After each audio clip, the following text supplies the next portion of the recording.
তেখেতসকলে নিৰ্দিষ্ট কৰা ব্যক্তিসকলৰ নামসমূহ আমি পাঠ কৰি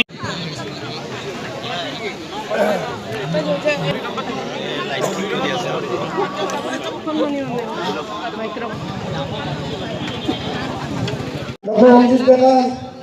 ধীরেন্দ্রনাথ তালুকদার, শিবত চৌধুরী, অশোক আগরওয়ালা, কিশোর কুমার দাস, হিতেশ দাস, রাজন শর্মা, ভূপেন্দ্রনাথ শর্মা, কুশল ডেকা পাটচাকুচি উন্নয়ন সমিতি, ভবানন্দ ডেকা হাদেই উন্নয়ন সমিতি, মনোজ চৌধুরী নিতানন্দ উন্নয়ন সমিতি, কৌশিক কলিতা ভাগবাড়া বজাৰ সমিতি, সভাপতি কেন্দ্ৰপুৰী বজাৰ সমিতি, কিৰণ তালুকদাৰ সভাপতি মহিলামণি বজাৰ সমিতি, সুভাষ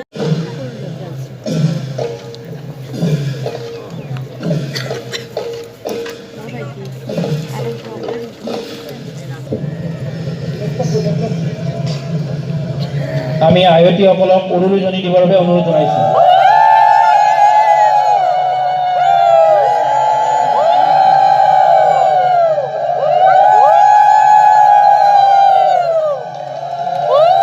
আমি আন উত্তোলকসকলক আমি প্ৰত্যেকে নিজৰ নিজৰ পতাকা উত্তোলন কৰিবৰ বাবে অনুৰোধ জনাইছোঁ। আমি আন জাতীয় সংগীত পৰিৱেশন কৰিবৰ বাবে অনুৰোধ জনাইছোঁ। 1 2 3 উত্তোলক অসম সাহিত্য সভাৰ সন্মানীয় সভাপতি ডক্টৰ সূৰ্যকান্ত হাজৰিকা মহোদয়ক তেখেতক পতাকা উত্তোলকৰ ভাষণ প্ৰদান কৰিবৰ বাবে আহ্বান জনাব। চিৰ চেনেহী মোৰ ভাষা জননী পাঠশালা অধিৱেশন অসম সাহিত্য সভাৰ ৭৭তম পাঠশালা অধিৱেশন অসম সাহিত্য সভাৰ ৭৭তম পাঠশালা অধিৱেশন আমি ইমানতে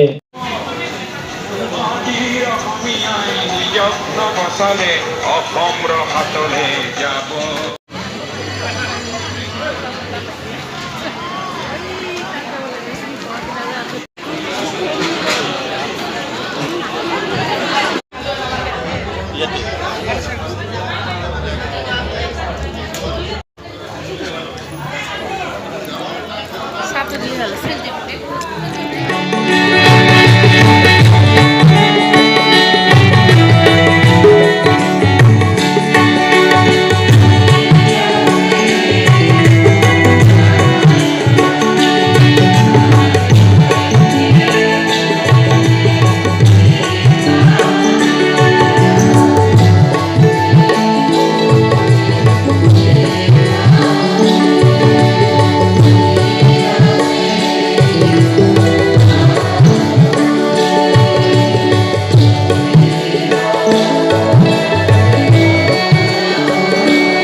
আমি আগবাঢ়ি যাব লাগিব পৰস্পৰে পৰস্পৰক কাকো দিগদাৰ বিদ্বেষৰ জৰিয়তে নহয় এইলৈহে যে আমি এটা বৃহত্তৰ আমি ভাবোঁ এই অসমৰ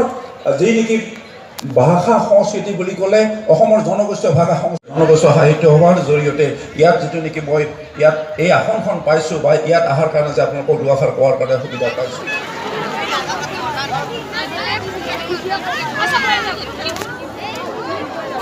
এতে উঠি পেলাই গান গাব মানে কল্পনাহে কৰিব পাৰি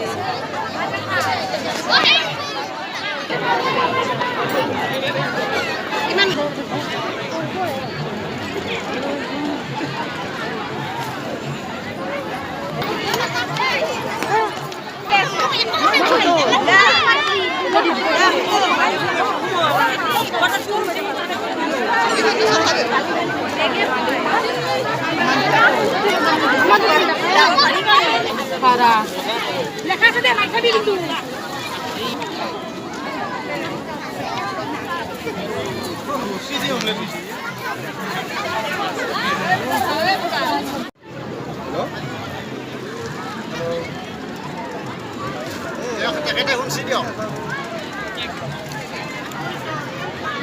জ্ঞাপন কৰিছোঁ প্ৰাচীন কালৰ পৰাই বজানীত সাহিত্য চৰ্চা চলি আহিছিল 50 শতিকাৰ পণ্ডিত বকুল কায়স্থৰ পুত্ৰ সুকবি মনোহৰ কায়স্থ ভট্টদেৱ গোবিন্দ